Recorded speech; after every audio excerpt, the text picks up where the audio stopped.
sa liblib na baryo ng San Felipe, kung saan ang hangin ay laging may dalang halimuyak ng lupa at damo, at ang gabi ay tila mas madilim kaysa sa ibang lugar, namumuhay ang isang magsasakang nagngangalang Leopoldo.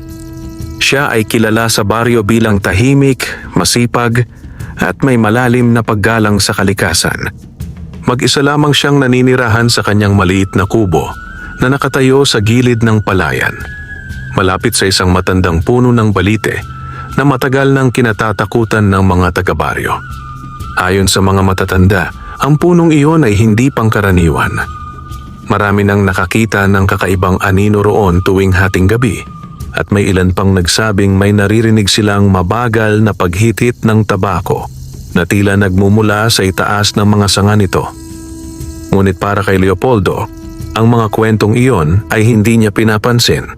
Para sa kanya, ang balite ay isa lamang bahagi ng kalikasan, isang punong nagbibigay lilim at hindi dapat katakutan.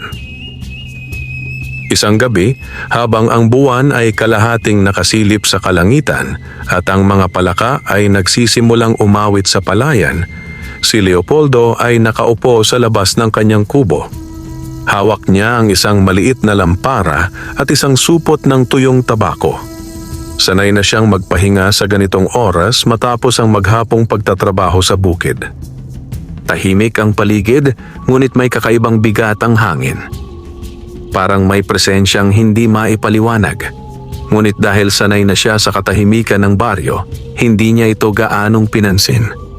Bigla, may marahang yabag na narinig si Leopoldo. Hindi ito tunog ng hayop. Hindi rin ito tunog ng tao na karaniwan niyang naririnig sa baryo.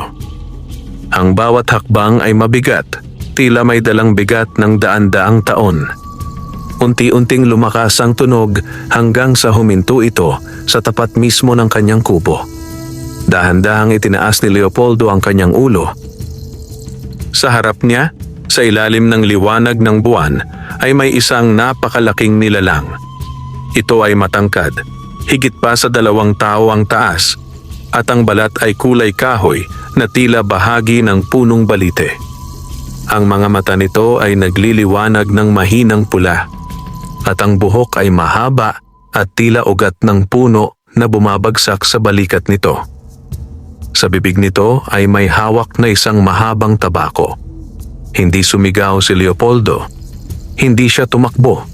Sa halip, nanatili siyang nakaupo, tila sinusukat ang nilalang sa kanyang harapan. "Magandang gabi," wika ng nilalang sa malalim at mabagal na tinig. Isang kapre. Alam yon ni Leopoldo kahit hindi pa niya kailanman nakita ng harapan ang isa. Ang mga kwento ng mga matatanda ay biglang bumalik sa kanyang isipan. "Magandang gabi rin," sagot niya, pilit na pinananatiling kalmado ang kanyang tinig. Bahagyang ngumiti ang kapre, at ang usok mula sa tabako nito ay umikot sa hangin na tila buhay. "Ako si Gordon," sabi nito. "Matagal na akong naninirahan sa punong iyon." Tumango si Leopoldo, bagamat hindi niya lubos na alam kung ano ang dapat niyang maramdaman. May kaba sa kanyang dibdib, ngunit may kakaibang kapayapaan din na tila ipinaparamdam ng nilalang. "Leopoldo," sagot niya, "magsasaka." "Alam ko," tugon ni Gordon na tila may bahid ng lihim sa kanyang tinig. "Matagal kitang pinagmamasdan." Sandaling natahimik ang dalawa. Tanging ang huni ng mga insekto at ang mahinang paggalaw ng hangin sa mga dahon ang maririnig. Pagkatapos, bahagyang inilapit ni Gordon ang kanyang tabako sa mukha. "May posporo ka ba?" tanong nito. Napatingin si Leopoldo sa maliit na kahon ng posporo na nakapatong sa tabi ng kanyang lampara. Isa iyon sa mga bagay na lagi niyang dala, dahil mahalaga sa kanyang pang-araw-araw na gawain. Hindi siya agad sumagot. Sa kanyang isipan, naglalaban ng takot at katwiran. Ang mga kwento tungkol sa kapre ay hindi basta-basta. May mga nagsasabing mapanlin lang ang mga ito, at may iba namang nagsasabing mababait basta't hindi ginagalit. Ngunit ang kahilingan ay simple lamang, isang posporo. Dahan-dahan niyang kinuha ang kahon at iniabot ito sa kapre. "Salamat," sabi ni Gordon. Kinuha nito ang posporo gamit ang malalaking daliri na tila ugat ng puno. Marahan nitong sinindihan ang kanyang tabako at sa isang iglap ay kumalat ang makapal na usok sa paligid. Habang pinagmamasdan niyon ni Leopoldo, napansin niya na ang usok ay hindi pangkaraniwan. Ito ay tila may sariling galaw na parang bumubuo ng mga anyo sa hangin, mga hugis na hindi niya maintindihan. "Hindi ka natatakot?" tanong ni Gordon matapos ang ilang sandali. Napaisip si Leopoldo bago sumagot. "May takot," sabi niya. "Pero hindi kita nakikitang may masamang balak." Bahagyang tumawa ang kapre, isang mababang halakhak na tila nagmumula sa kailaliman ng lupa. "Hindi lahat ng nakakatakot ay masama," wika nito. "At hindi rin lahat ng mukhang mabait ay totoo." Tumango si Leopoldo na tila may natutunang aral sa mga salitang iyon. Matapos ang ilang paghitit, ibinalik ni Gordon ang kahon ng posporo. "Utang ko ito sa iyo," sabi nito. "Hindi na kailangan," sagot ni Leopoldo. "Simpleng bagay lang iyon." Ngunit umiling si Gordon. "Sa mundo namin may halaga ang bawat kabutihan," paliwanag nito. "At ang utang ay kailangang bayaran." Hindi na nakasagot si Leopoldo. Tangi ang hangin at ang usok ng tabako ang muling pumuno sa katahimikan. Unti-unting umatras si Gordon patungo sa puno ng balite. "Magkikita pa tayo," sabi nito bago tuluyang naglaho sa anino ng puno. Naiwan si Leopoldo na nakaupo, hawak ang kahon ng posporo at iniisip kung ano ang kahulugan ng lahat ng iyon. Hindi niya alam na ang simpleng pag-abot ng posporo sa isang kapre ay magbubukas ng isang daigdig na hindi niya kailanman inakalang kanyang mararanasan. At sa gabing iyon, sa ilalim ng punong balite ng Barrio San Felipe, nagsimula ang isang kwento na magbabago sa kanyang buhay magpakailanman. Kinabukasan, maagang nagising si Leopoldo sa tila hindi pangkaraniwang bigat ng kanyang dibdib. Ang liwanag ng umaga ay pumasok sa kanyang kubo, ngunit ang alaala ng nagdaang gabi ay hindi agad naglaho. Ang mukha ni Gordon, ang kapreng humiram ng posporo, ay malinaw pa rin sa kanyang isipan. Ang mga matang mapula, ang boses na tila nagmumula sa kailaliman ng lupa at ang mga salitang may dalang misteryo. Pinilit niyang ipagpatuloy ang kanyang karaniwang gawain. Lumabas siya ng kubo, kinuha ang kanyang araro at nagtungo sa palayan. Ang hamog ay nakalatag pa sa mga dahon ng palay at ang hangin ay sariwa. Sa unang tingin, tila normal ang lahat. Ngunit hindi nagtagal, napansin niya ang kakaibang pagbabago. Ang kanyang palayan, na dati hirap lumago dahil sa kakulangan sa tubig at sustansya ng lupa, ay tila naging masigla. Ang mga dahon ng palay ay mas luntian kaysa dati at ang mga tangkay ay mas matibay. Para bang may lihim na puwersang nagbigay buhay sa kanyang pananim. Napahinto si Leopoldo at tinitigan ang paligid. Hindi ito karaniwan, bulong niya sa sarili. Sa loob ng maraming taon, sanay siya sa mabagal at mahirap na paglago ng kanyang ani. Hindi basta-basta gumaganda ang isang bukid sa loob lamang ng isang gabi. Bigla niyang naalala ang sinabi ni Gordon. Ang utang ay kailangang bayaran. Napatingin siya sa direksyon ng punong balite. Tahimik ito, tila walang kakaibang nangyari. Ngunit ngayon, may kakaibang pakiramdam si Leopoldo sa tuwing tumitingin siya roon. Isang halo ng pag-iingat at pag-usisa. Sa mga sumunod na araw, lalong naging kapansin-pansin ang pagbabago. Hindi lamang sa kanyang palayan, kundi pati na rin sa kanyang mga alagang hayop. Ang kanyang kalabaw ay naging mas malakas, ang mga manok ay mas aktibo, at ang kanyang maliit na taniman ng gulay ay nagbigay ng masaganang ani. Naging usap-usapan ito sa baryo. "Leopoldo, ano ang sikreto mo?" Tanong ng kapitbahay niyang si Mang Doro isang umaga habang sila'y nagkita sa daan. Wala naman, sagot ni Leopoldo. Pareho lang ang ginagawa ko. Ngunit halata sa kanyang mukha ang pag-aalinlangan. May mga bulong-bulungan na nagsimulang kumalat. May nagsasabing may natuklasan daw siyang bagong paraan ng pagtatanim. May ilan namang nagbiro na baka may nilalang na tumutulong sa kanya. Ngunit may mga matatanda na tahimik lamang na nagmamasid. Mag-ingat ka, Leopoldo, babala ng isang matandang babae habang siya'y dumaraan sa harap ng kubo. Ang biyayang bigla ay may kapalit. Hindi sumagot si Leopoldo, ngunit ang mga salitang iyon ay tumimo sa kanyang isipan. Pagsapit ng gabi, hindi na siya mapalagay. Ang katahimikan ng baryo ay tila mas mabigat kaysa dati. Ang hangin ay tila may dalang lihim at ang anino ng punong balite ay mas madilim kaysa karaniwan. Sa wakas, nagpasya siyang lumabas. Bitbit ang kanyang lampara, lumakad siya patungo sa punong balite. Ang bawat hakbang ay may kasamang kaba, ngunit may determinasyon din na malaman ang katotohanan. Pagdating niya sa puno, tumigil siya sa paanan nito. "Gordon," tawag niya. Bahagyang nanginginig ang tinig. Walang sumagot. Ngunit ilang sandali pa, may marahang paggalaw sa mga sanga. Ang hangin ay tila biglang naging malamig. At mula sa itaas, unti-unting bumaba ang isang anino. Lumabas si Gordon mula sa dilim.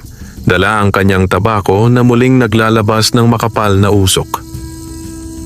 "Narito ka na," sabi nito. Napatingin si Leopoldo sa kanya. "Ikaw ba ang may gawa nito?" tanong niya. "Ang pagbabago sa aking bukid?" Hindi agad sumagot ang kapre. Sa halip, humitit ito ng tabako at nagbuga ng usok na umikot sa hangin. "Hindi ko ito ginawa para ikaw ay matakot," sagot ni Gordon.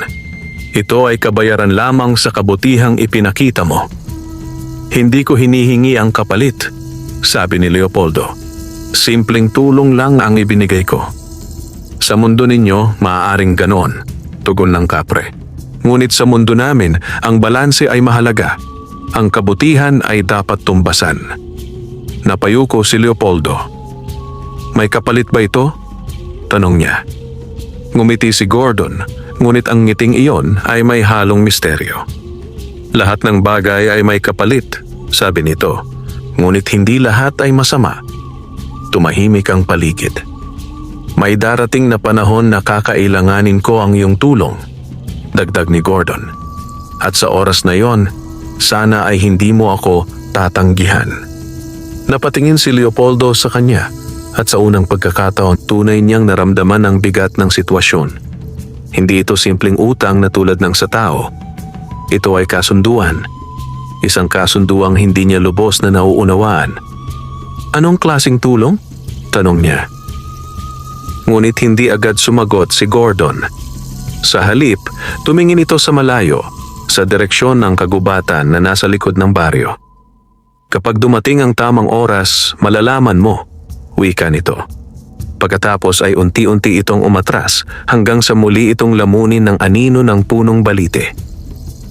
Naiwan si Leopoldo na mag-isa, hawak ang kanyang lampara at may mas mabigat na katanungan sa kanyang isipan. Ang kabutihang ginawa niya ay nagbunga ng biyaya. Ngunit ang biyayang iyon ay may kasamang pangako. At ang pangakong iyon ay maaaring magdala ng panganib na hindi niya kayang harapin. Sa gabing iyon, habang siya'y nakahiga sa kanyang kubo, hindi siya dalawin ng antok. Sapagkat alam niyang ang kanyang buhay ay hindi na babalik sa dati. At ang kapreng si Gordon ay hindi basta-basta mawawala sa kanyang landas.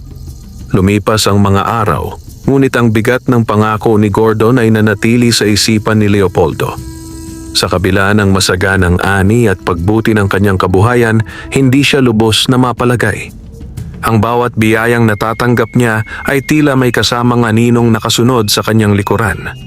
Isang umaga, habang siya'y nagbubungkal ng lupa sa gilid ng kanyang palayan, napansin niyang kakaiba ang kilos ng kanyang kalabaw. Ito ay paulit-ulit na tumitingin sa direksyon ng kagubatan sa likod ng baryo, isang lugar na matagal nang iniiwasan ng mga tao. Ang kagubatang iyon ay kilala sa San Felipe bilang tahimik na gubat. Hindi dahil walang tunog, kundi dahil sa kakaibang katahimikan na tila may nagmamasid sa loob nito. Walang nangangahas na pumasok doon, maliban sa iilan na hindi na muling nakita. Napahinto si Leopoldo. May kung anong humihila sa kanyang kalooban. Isang pakiramdam na tila may dapat siyang malaman. Isang lihim na matagal nang nakatago. Naalala niya ang sinabi ni Gordon. Kapag dumating ang tamang oras, malalaman mo. Humigpit ang hawak niya sa araro. Hindi niya alam kung bakit, ngunit pakiramdam niya ay dumating na ang oras na yon. Iniwan niya ang kanyang gawain at dahan-dahang naglakad patungo sa kagubatan. Ang bawat hakbang ay may kasamang kaba, ngunit hindi siya tumigil. Habang papalapit siya, napansin niyang unti-unting nagbabago ang paligid. Ang hangin ay naging malamig at ang liwanag ng araw ay tila hindi makapasok sa loob ng kagubatan. Ang mga puno ay matataas at magkakadikit na parabang pinipigilan ang kahit anong liwanag na sumilip sa kanilang pagitan. Pagpasok niya sa gubat, agad niyang naramdaman ang bigat ng katahimikan. Walang huni ng ibon, walang galaw ng hangin. Tanging ang kanyang sariling paghinga ang maririnig. Nagpatuloy siya sa paglalakad, habang ang kanyang mga mata ay nagmamasid sa bawat sulok. Ang lupa ay basa at may amoy na hindi niya maipaliwanag. Isang halo ng lumang kahoy at kung anong bagay na matagal nang nabubulok. Ilang sandali pa, may narinig siyang mahinang tunog. Parang may umiiyak. Napahinto siya. Pinakinggan niyang mabuti ang direksyon ng tunog. Ito ay nagmumula sa mas malalim na bahagi ng kagubatan. Dahan-dahan siyang lumapit. Habang papalapit siya, lalong lumilinaw ang tunog. Hindi ito iyak ng hayop. Ito ay iyak ng isang tao. O tila tao. Sa wakas, narating niya ang isang maliit na clearing sa gitna ng kagubatan. At doon, nakita niya ang isang batang babae. Ito ay nakaupo sa lupa, yakap ang kanyang mga tuhod at umiiyak.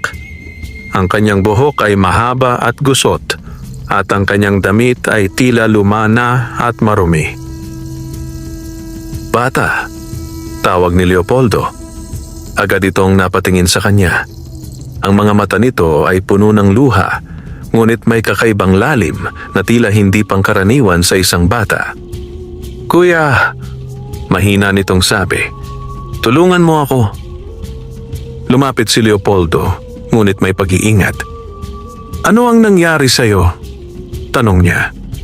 Nawawala ako, sagot ng bata. Hindi ko na alam kung saan ako pupunta. Napatingin si Leopoldo sa paligid. Hindi siya sigurado kung paano napunta ang isang bata sa ganitong kalalim na bahagi ng kagubatan. Walang bata sa baryo ang papayagang pumunta rito. Anong pangalan mo? Tanong niya. Lira, sagot nito. Sandaling natahimik si Leopoldo. May kakaiba sa bata. Hindi niya maipaliwanag, ngunit may pakiramdam siyang hindi ito karaniwan. Ngunit sa kabila nito, hindi niya kayang iwanan ang isang batang umiiyak. Sige, sabi niya. Ihahatid kita palabas. Ngunit bago pa man siya makatayo, biglang nagbago ang ekspresyon ng bata. Ang luha nito ay tumigil. Ang mukha nito ay naging malamig. At ang mga mata nito ay biglang nagdilim. Hindi ka dapat narito, sabi nito sa tinig na hindi na pambata. Napaatras si Leopoldo. Sa isang iglap, ang batang si Lira ay unti-unting nagbago. Ang kanyang anyo ay tila lumalabo at ang kanyang katawan ay naging parang usok na dahan-dahang umaangat sa hangin. Isa ka sa kanila, sabi nito. Amoy kita. Hindi makagalaw si Leopoldo. May dala kang marka ng kapre, dagdag nito. Sa sandaling iyon, biglang lumakas ang hangin sa loob ng kagubatan. Ang mga dahon ay nagsimulang gumalaw at ang lupa ay tila nanginginig. At dahil doon, patuloy ng nilalang, hindi ka na basta-basta makakaalis. Biglang nagdilim ang paligid. At mula sa mga anino ng kagubatan, may mga hugis na unti-unting lumitaw. Mga nilalang na hindi tao, mga matang kumikislap sa dilim.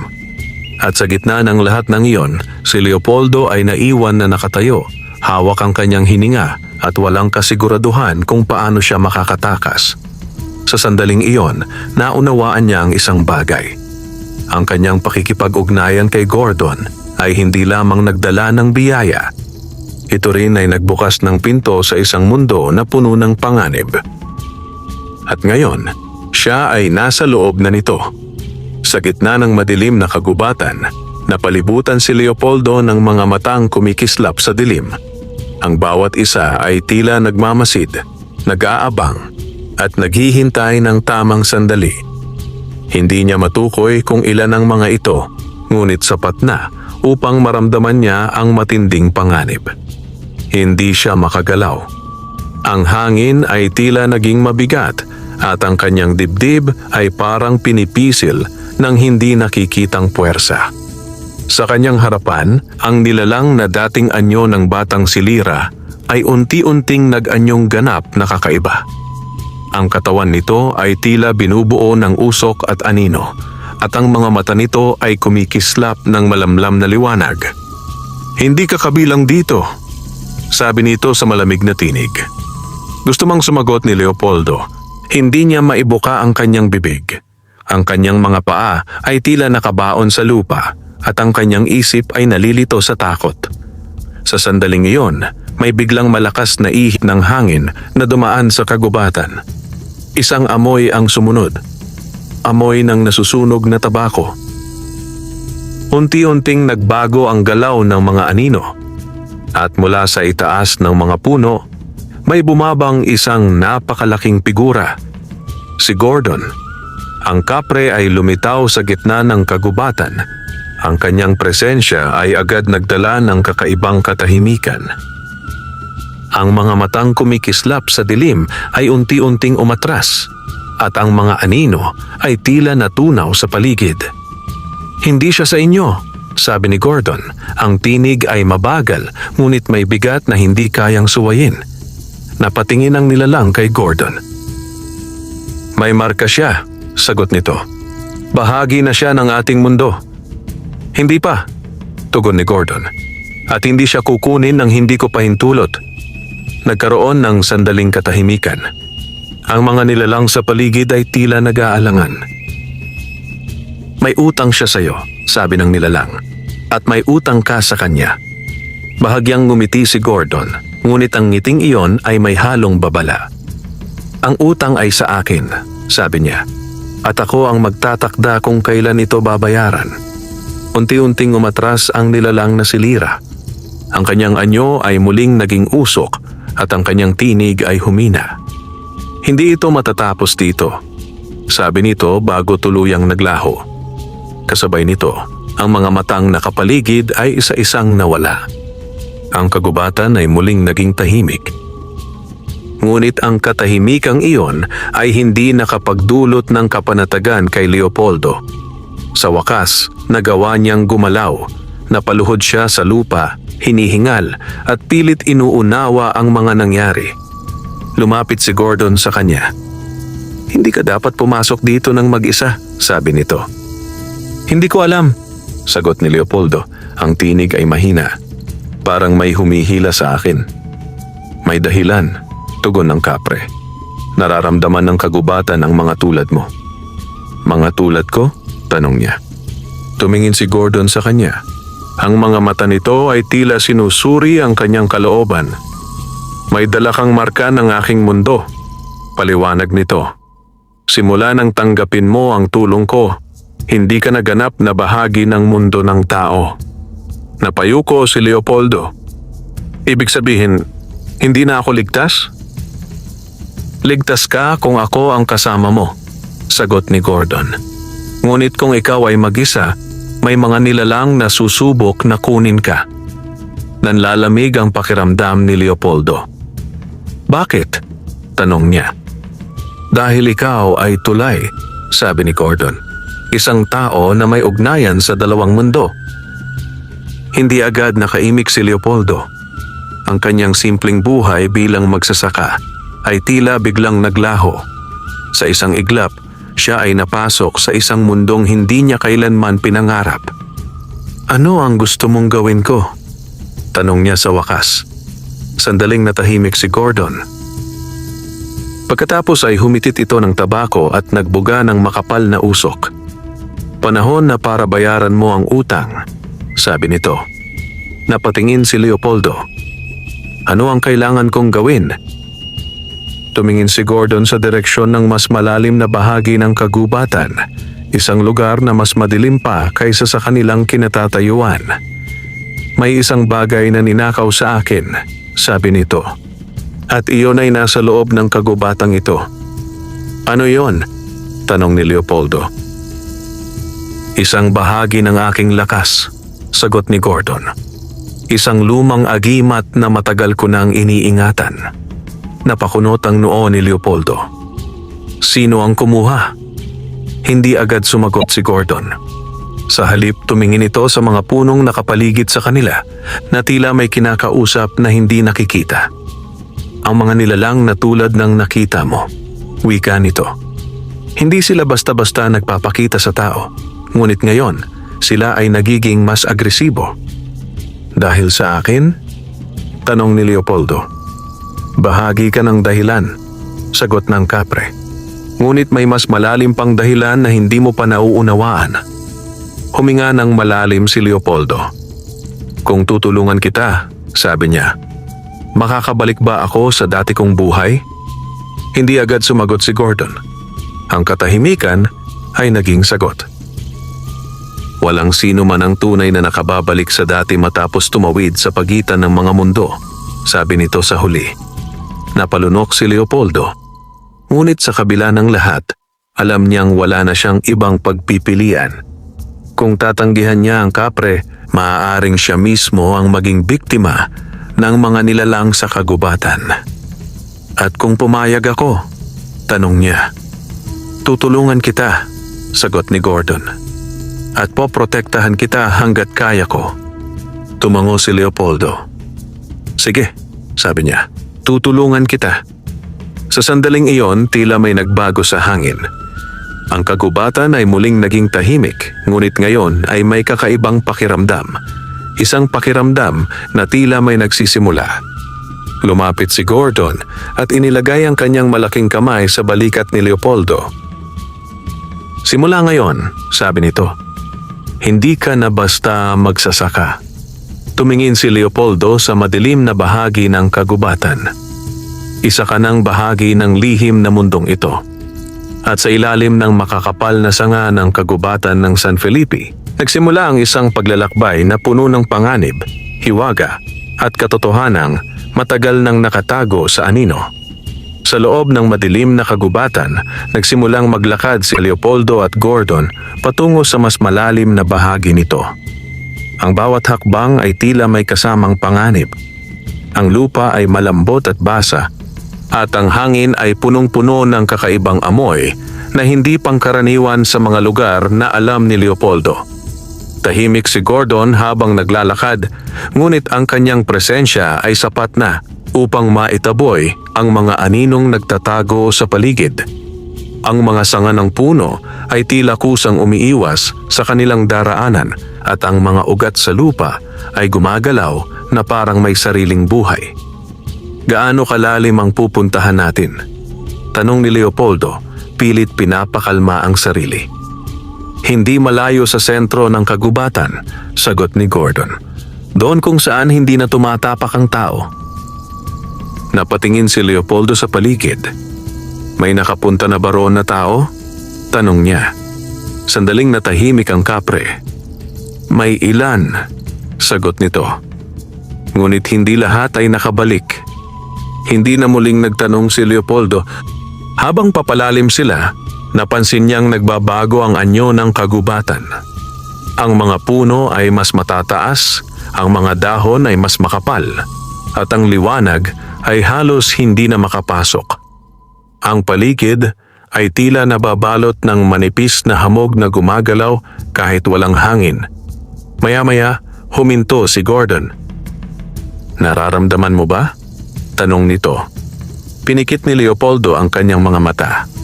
Sa una, wala siyang naramdaman. Ngunit pagkatapos ng ilang sandali, may kakaibang sensasyon na unti-unting lumitaw. Parang may mahinang pintig sa hangin na tila may tumatawag mula sa malayo. "Oo," sagot niya. "Parang may humihila." Tumango si Gordon. "Iyan ang agimat," sabi nito. "Bahagi iyon ng aking lakas. Kaya mo itong maramdaman dahil may ugnayan ka na sa akin." Napaisip si Leopoldo. "Kung ganoon, bakit hindi ikaw ang kumuha?" tanong niya. Bahagyang ngumiti ang kapre. "May mga lugar na kahit kami ay hindi basta-basta makapasok," sagot nito. "At may mga nilalang na hindi namin kayang harapin ng direkta." Nanlamig ang pakiramdam ni Leopoldo. "Ibig mong sabihin, ako ang papasok? Hindi kita pababayaan," sagot ni Gordon. "Ngunit may mga bagay na ikaw lamang ang makakagawa." Hindi na muling nagsalita si Leopoldo. Nagpatuloy sila sa paglalakad hanggang sa makarating sa isang lugar na tila naiiba sa lahat. Sa gitna ng kagubatan, may isang malawak na espasyo na walang puno. Ang lupa ay kulay abo at sa gitna nito ay may nakatayong isang lumang bato, isang altar na tila matagal nang nakalimutan ng panahon. At sa ibabaw ng altar, may isang bagay na kumikislap.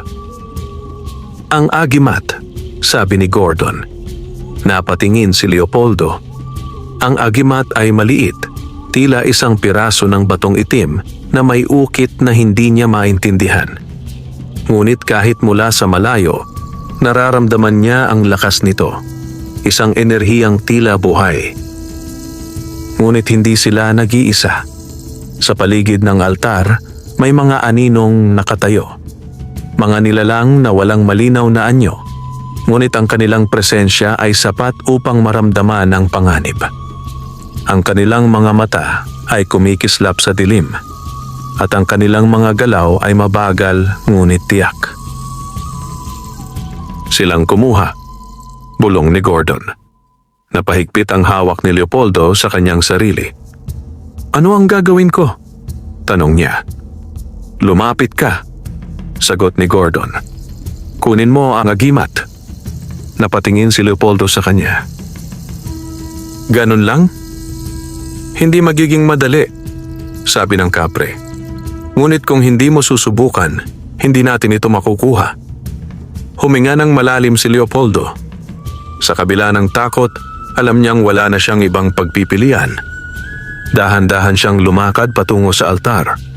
Habang papalapit siya, naramdaman niyang lalong lumalakas ang pintig sa hangin. Ang agimat ay tila tumatawag sa kanya, ngunit kasabay nito ay ang paglapit ng mga anino. Isang hakbang, 2 hakbang, 3 hakbang. Biglang gumalaw ang mga nilalang. Mabilis silang lumapit, ang kanilang mga anyo ay tila nagiging mas malinaw. Mga mukhang walang mata, mga kamay na mahahaba at manipis, at mga bungangang tila walang katapusan. "Hindi sa'yo iyon," sabay-sabay nilang wika. Napahinto si Leopoldo. Ngunit mula sa likod niya, narinig niya ang tinig ni Gordon. "Huwag kang titigil," sabi nito. Pinikit ni Leopoldo ang kanyang mga mata at muling humakbang. Sa sandaling iyon, naramdaman niya ang init sa kanyang dibdib. Isang kakaibang lakas na tila nagmumula sa loob niya. At sa isang iglap, naabot niya ang altar. Hinawakan niya ang agimat. Biglang sumabog ang liwanag. Ang buong kagubatan ay naliwanagan at ang mga anino ay napaatras. Tila nasusunog sa liwanag na iyon. Sumigaw ang mga nilalang at ang kanilang mga anyo ay unti-unting naglaho. Naiwan si Leopoldo na nakatayo, hawak ang agimat. habang ang kanyang katawan ay nanginginig sa lakas na dumadaloy dito. Lumapit si Gordon. "Magaling," sabi nito. Ngunit hindi agad nakasagot si Leopoldo. Dahil sa sandaling iyon, may naramdaman siyang kakaiba. Ang agimat ay hindi lamang isang bagay. Ito ay tila may sariling isip. At habang hawak niya ito, may isang tinig na bumulong sa kanyang isipan. Isang tinig na hindi kay Gordon. Isang tinig na mas matanda, mas malalim, at mas mapanganib. Sa wakas, sabi nito, nanlaki ang mga mata ni Leopoldo. At doon niya napagtanto. Ang tunay na panganib ay hindi pa nagsisimula. Nanatiling nakatayo si Leopoldo sa gitna ng liwanag.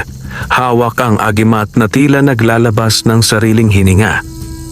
Ang kanyang kamay ay nanginginig, hindi dahil sa takot lamang, kundi dahil sa lakas na dumadaloy mula sa bagay na iyon.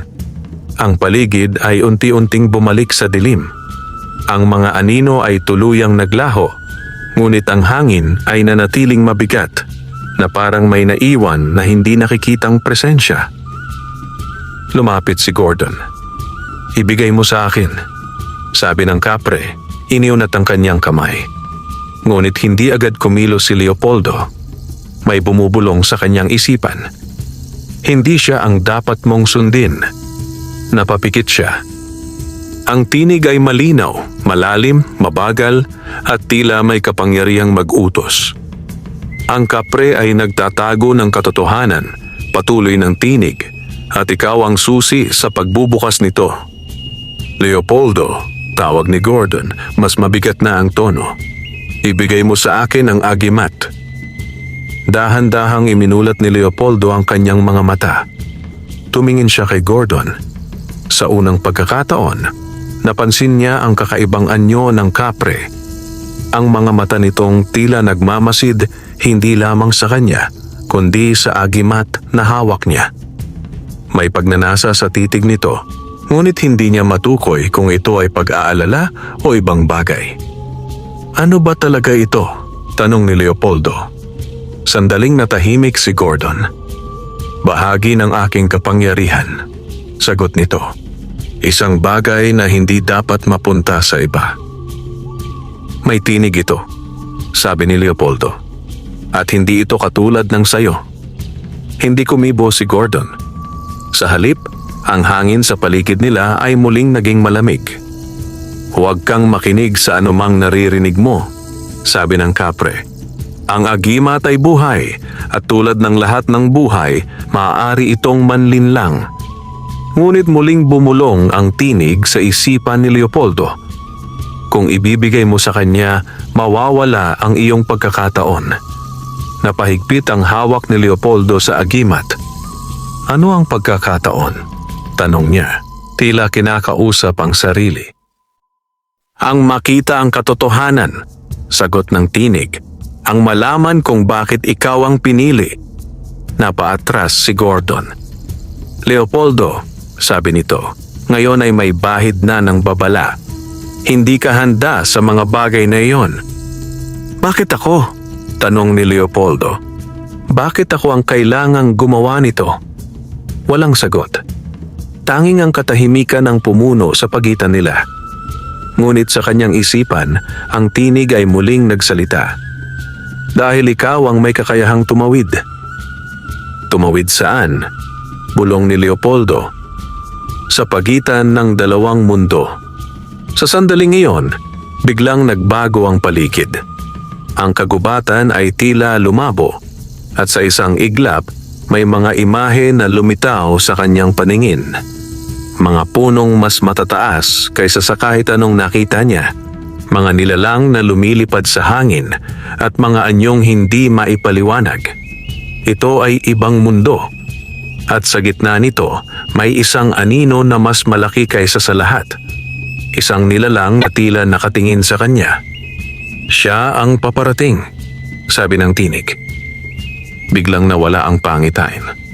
Napasubsob si Leopoldo sa lupa, hingal na hingal. "Leopoldo!" sigaw ni Gordon, lumapit sa kanya. "Ano ang nakita mo?" Hindi agad nakasagot si Leopoldo. Dahan-dahan siyang tumingin sa kapre. May darating, sabi niya. At hindi ito tulad ninyo. Nanahimik si Gordon. Sa unang pagkakataon, may bakas ng pag-aalala sa muka ng kapre. Ibigay mo sa akin ang agimat, sabi nito. Mas mababa ang tinig. Hindi ito ligtas sa'yo. Ngunit ngayon, may pag-aalinlangan na si Leopoldo. Kung ibibigay niya ito, maaaring mawala ang kanyang koneksyon sa mga lihim na iyon. Kung hindi naman, maaaring mapahamak siya. Kung ibibigay ko ito, tanong niya, sasagutin mo ba ang lahat ng tanong ko? Tumingin si Gordon sa kanya. Hindi lahat ng tanong ay dapat sagutin, wika nito. Napangiti ng bahagya si Leopoldo, ngunit ang ngiting iyon ay may halong lungkot. Iyan ang problema, sabi niya. Simula nang makilala kita, mas marami ang hindi ko alam kaysa sa alam ko. Muling bumulong ang tinig sa kanyang isipan. Piliin mo. Huminga ng malalim si Leopoldo. Tumingin siya sa agimat. Pagkatapos ay kay Gordon. At sa wakas, gumawa siya ng desisyon. Dahan-dahan niyang inilapit ang agimat. Ngunit hindi sa kamay ni Gordon. Sa halip, inilapit niya ito sa kanyang dibdib. Sa sandaling iyon, muling sumiklab ang liwanag. At ang kanyang katawan ay nabalot ng kakaibang enerhiya. Leopoldo, huwag! Sigaw ni Gordon. Ngunit huli na ang lahat. Ang agimat ay tila natunaw sa kanyang dibdib at ang kanyang mga mata ay kumislap ng mahinang liwanag. Napaatras si Gordon. Hindi mo dapat ginawa yon, sabi nito.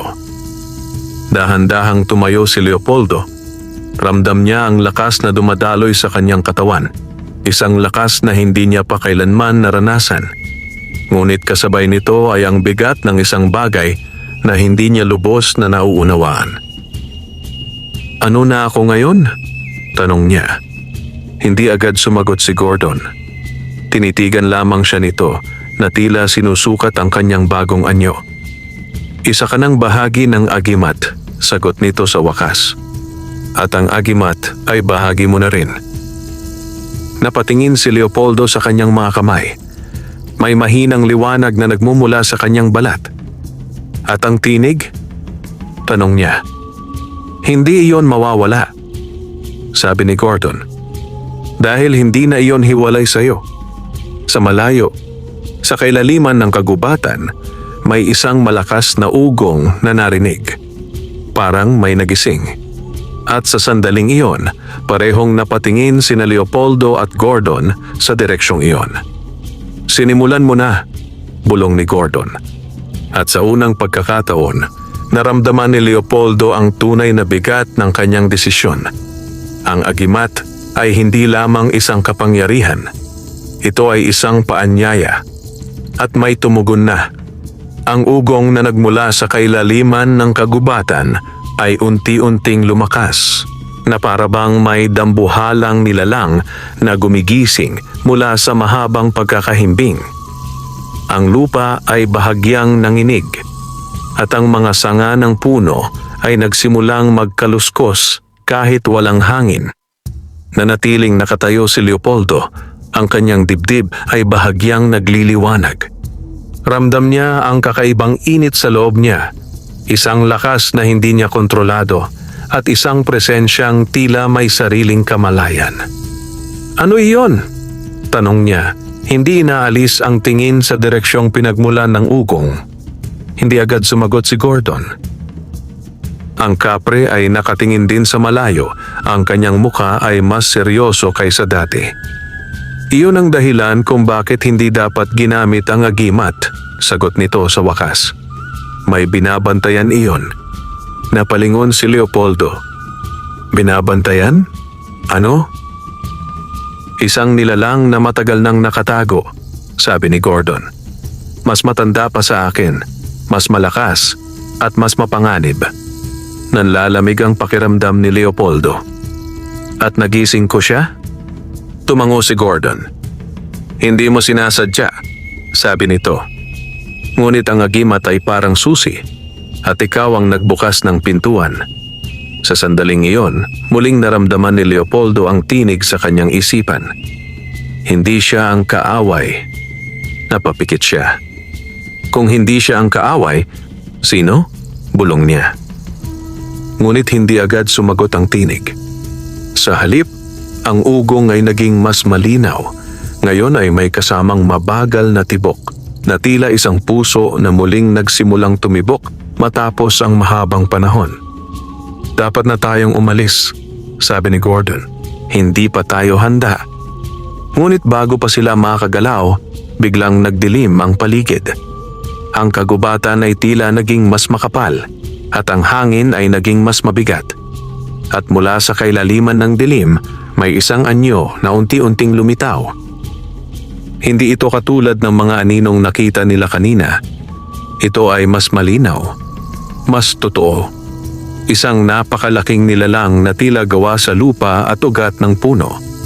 Ang katawan nito ay parang pinagsama-samang kahoy at bato, at ang mga mata nito ay kumikislap ng malalim na liwanag.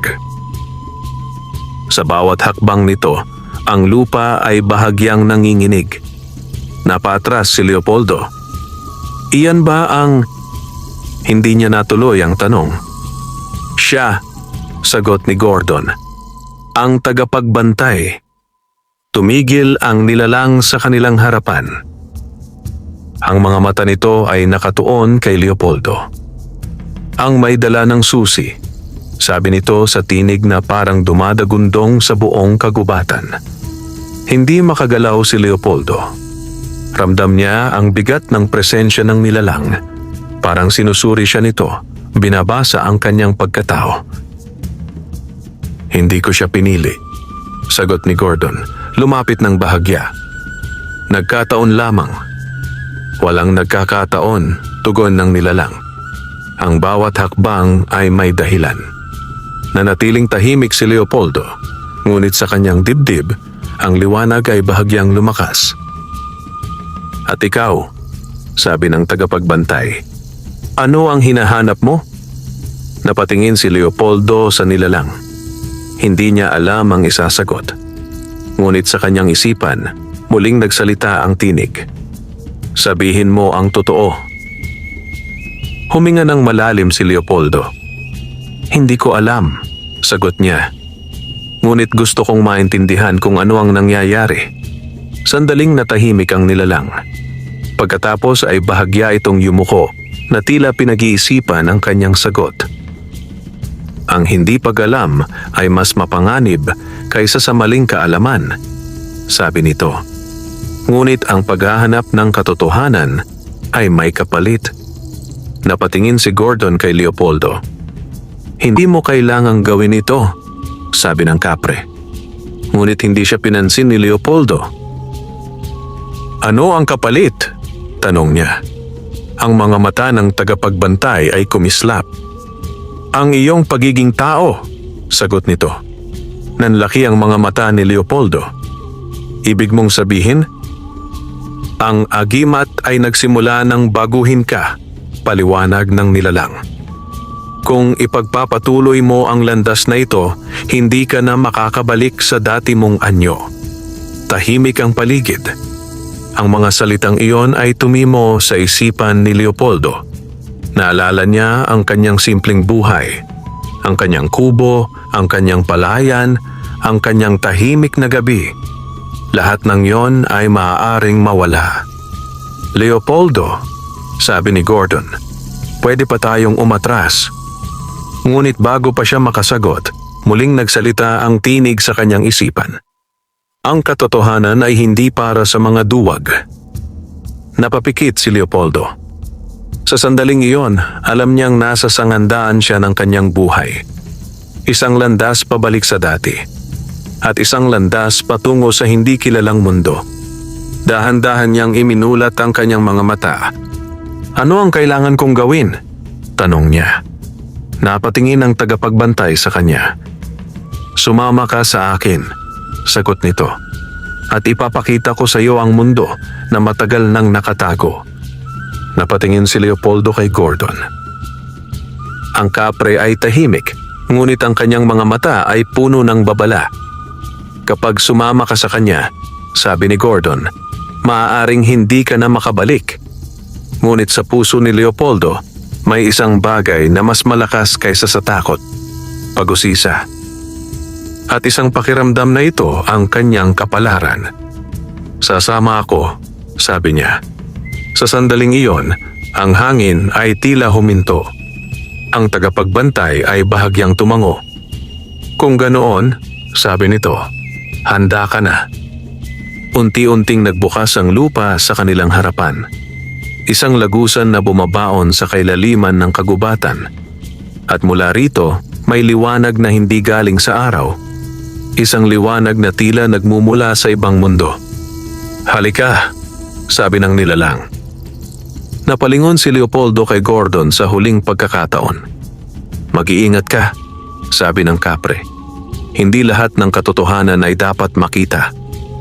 Ngunit hindi na umatras si Leopoldo. Sa halip, humakbang siya patungo sa lagusan. At sa bawat hakbang, naramdaman niyang unti-unti niyang iniiwan ang mundong kanyang kinagisnan.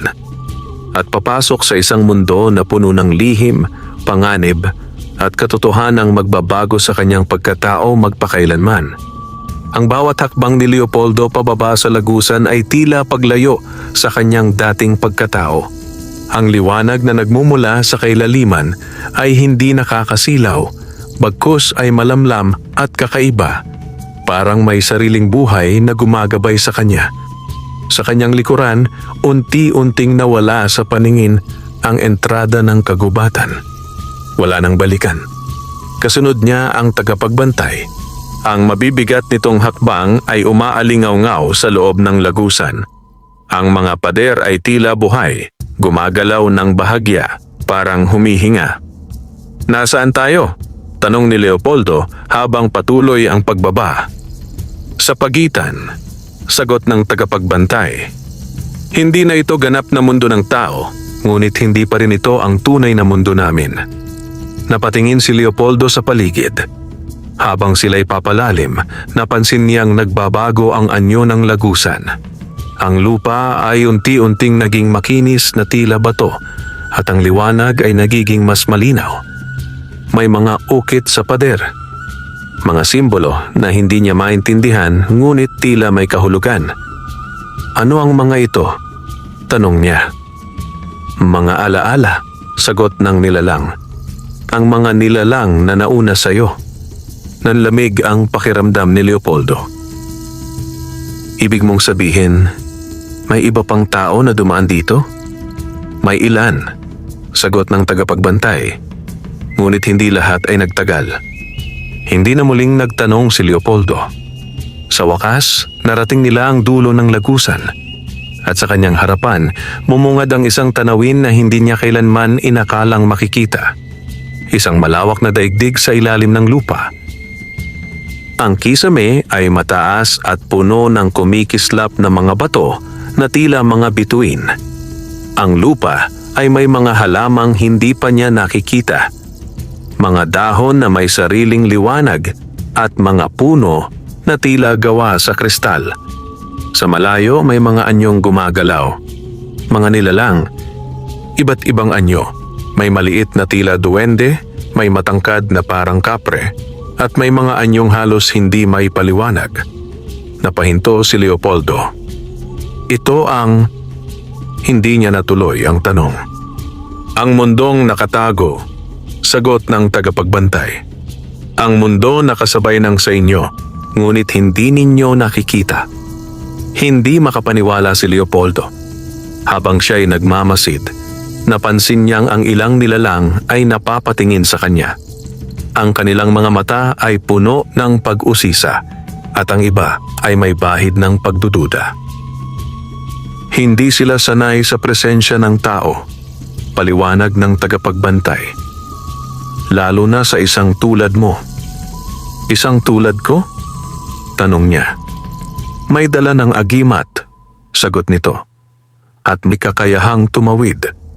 Habang naglalakad sila sa kakaibang daigdig, Naramdaman ni Leopoldo ang patuloy na pag-init sa kanyang dibdib. Ang agimat sa loob niya ay tila tumutugon sa kapaligiran, parang kinikilala ang lugar. Pakiramdam ko, kilala ko ang lugar na ito, sabi niya. Hindi mo ito kilala, sagot ng nilalang. Ngunit ang agimat ang nakakakilala. Napahinto si Leopoldo. Sa kanyang isipan, muling nagsalita ang tinig. Matagal ka na naming hinihintay. Napapikit siya. Sino kayo? Bulong niya. Ngunit sa pagkakataong ito, ang sagot ay hindi nagmula sa loob lamang ng kanyang isipan. Sa kanyang harapan, may isang figurang unti-unting lumitaw mula sa liwanag. Ito ay hindi tulad ng ibang nilalang. Ang anyo nito ay tila pinaghalo ang tao at anino. Ang mukha ay malinaw, ngunit ang katawan ay parang usok na gumagalaw. Ang mga mata nito ay kumikislap ng kakaibang liwanag. At sa wakas, narito ka na, sabi nito. Napatras si Leopoldo. Siya ang tinig, bulong niya. Tumango ang tagapagbantay. Ang tagapag-ingat ng agimat, sabi nito. Tinitigan siya ng nilalang. Matagal ka naming hinintay, sabi nito. At ngayon, dala mo na ang susi. Ano ang gusto ninyo sa akin? Tanong ni Leopoldo. Bahagyang ngumiti ang nilalang. Hindi gusto, sagot nito. Kailangan. Nanahimik si Leopoldo. Ang agimat na dala mo ay bahagi lamang ng isang mas malaking kapangyarihan, paliwanag ng tagapag-ingat.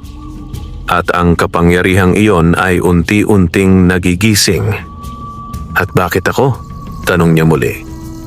Dahil ikaw ang pinili, sagot nito. Ng sino? Sa sandaling iyon, nagdilim ang paligid.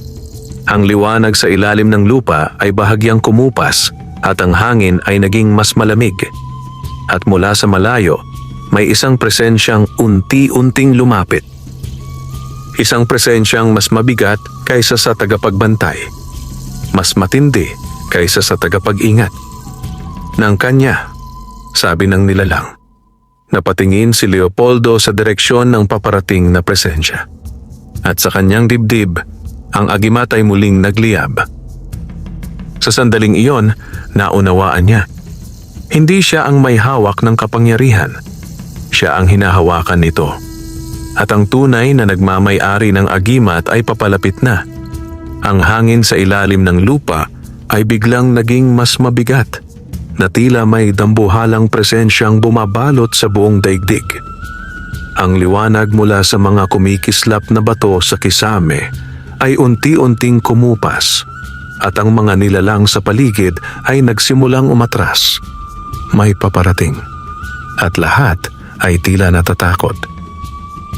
Nanatiling nakatayo si Leopoldo, ngunit ang kanyang puso ay mabilis na tumitibok. Ang agimat sa kanyang dibdib ay naglalabas ng mas matinding init na tila tumutugon sa presensyang papalapit. Hindi pa siya handa, sabi ng tagapagbantay, may bahid ng pag-aalala sa tinig. Walang sino man ang tunay na handa, tugon ng tagapag-ingat. Ngunit ang oras ay hindi naghihintay. Anong oras? Tanong ni Leopoldo, pilit pinananatili ang lakas ng kanyang tinig. Ngunit bago pa siya masagot, biglang umalingaw-ngaw ang isang malalim na ugong. Hindi ito tulad ng narinig niya sa kagubatan. Mas malalim, mas matanda, mas mapanganib. At sa gitna ng malawak na daigdig sa ilalim ng lupa, ang liwanag ay tuluyang nagdilim. Pagkatapos, isang liwanag ang sumiklab sa malayo. Hindi ito puti, hindi rin dilaw. Ito ay maitim na liwanag, isang kakaibang ningning na tila sumisipsip ng paligid. At mula sa liwanag na iyon, may isang anyong unti-unting lumitaw. Isang nilalang. Hindi ito ganap na nakikita ng mata, ngunit sapat upang maramdaman ang kanyang anyo. Para itong pinaghalong anino at apoy, may hugis na tao ngunit patuloy na nagbabago. At ang mga mata nito, walang kulay. Walang hanggan. Napaatras si Leopoldo. Iyan ang hindi niya natapos ang tanong. Ang may-ari. Bulong ng tagapag-ingat. Sa sandaling iyon, ang buong daigdig ay tila tumigil. Ang mga nilalang ay yumuko. Ang hangin ay hindi gumalaw. At si Leopoldo ay naiwan na nakatayo, nakaharap sa nilalang na tila pinagmulan ng lahat. Ang nagdala ng aking bahagi, sabi ng nilalang. Ang tinig ay hindi naririnig kundi nararamdaman sa loob ng isipan. Napapikit si Leopoldo, pilit pinipigilan ang lakas ng presensyang iyon. Ako, hindi niya alam ang sasabihin. Ngunit ang agimat sa kanyang dibdib ay biglang nagliwanag. At sa isang iglap, naramdaman niya ang koneksyon. Ang nilalang sa kanyang harapan at ang agimat sa kanyang loob ay iisa. Hindi mo dapat hinawakan niyon, sabi ng nilalang. Hindi ko alam, sagot ni Leopoldo. Ginawa ko lang ang akala kong tama. Ang tama at mali ay mga salita lamang ng tao. Tugon nito. Sa aming mundo, may balanse lamang. Nanahimik si Leopoldo. Bakit ako? Tanong niya sa wakas. Sandaling natahimik ang nilalang. Pagkatapos ay unti-unti itong lumapit. Sa bawat galaw nito, ang lupa ay tila nagbabago. Parang sinusunod ang kanyang presensya. Dahil ikaw ang tumugon, sagot nito. Sa ano? Sa tawag. Nanlalamig ang pakiramdam ni Leopoldo. Hindi ko naaalala na pinili ko ito, sabi niya. Hindi lahat ng pagpili ay may kamalayan, paliwanag ng nilalang. May mga bagay na pinipili ka bago mo pa man sila makilala. Napayuko si Leopoldo. Sa sandaling iyon, naramdaman niya ang bigat ng kanyang sitwasyon. Hindi siya basta napadpad sa mundong ito. May dahilan. At ang dahilan na iyon ay mas malalim kaysa sa kanyang naiintindihan. Kung ganoon, sabi niya, ano ang mangyayari sa akin? Tinitigan siya ng nilalang. At ikaw, ano ang gusto mong mangyari? Napatingin si Leopoldo. Hindi niya inaasahan ang tanong. Gusto kong bumalik sa dati kong buhay, sagot niya. Sa aking bukid, sa pagiging simpleng tao. Tahimik ang paligid. Ngunit ang mga mata ng nilalang ay tila mas lumalim.